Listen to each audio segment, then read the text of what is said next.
we believe that the case is still looking good.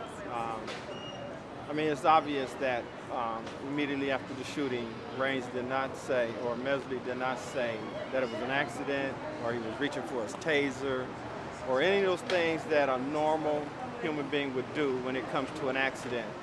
And if we take a look at all the cases prior where a gun was mistakenly pulled instead of the taser, in 4 of those incidents, and I believe all 6, the officer immediately cried out, "I made a mistake," became very concerned about the individual that they actually had shot, and did what they can to possibly save that individual.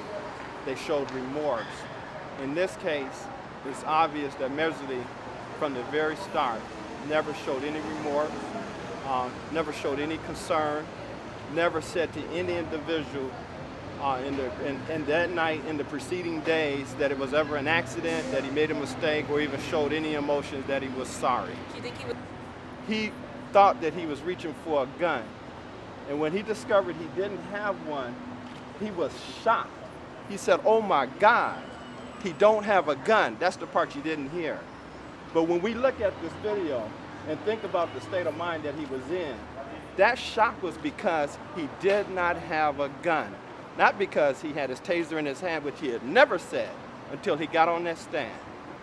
He always said he thought he had a gun. He was in his waistband.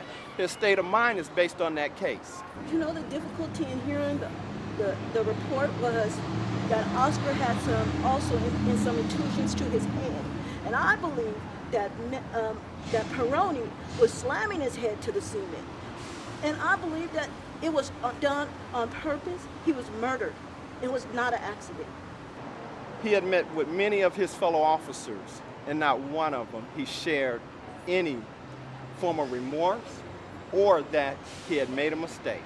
It was a fabrication that was started the very night it took place. Tony Peroni told him, you know, and this is me speaking, "We're gonna take care of this. You don't have to say a thing. We're gonna get you off. We got a plan." And that plan has been a fabrication from the very start. We've seen Oscar after everything. The whole side of his face was swollen and full of black and blue bruises.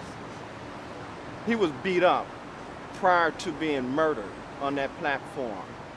You know, you didn't see his face and the injuries he suffered from the abuse that he got from the police officers on that platform.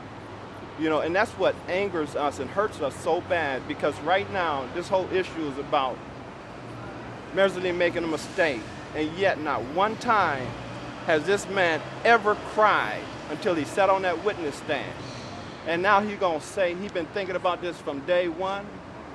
Yes, because he's concerned about going to prison, where he needs to go. And this, we pray, will send a message to all police officers over the United States that if you commit murder, you can and will be held accountable. That's right. We're not okay with involuntary manslaughter. It was murder.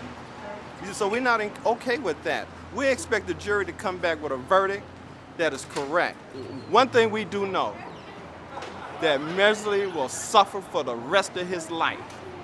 And if he doesn't go to jail according to what he had did, we know that he may in himself commit suicide from the pain that he will suffer from this wrongful act.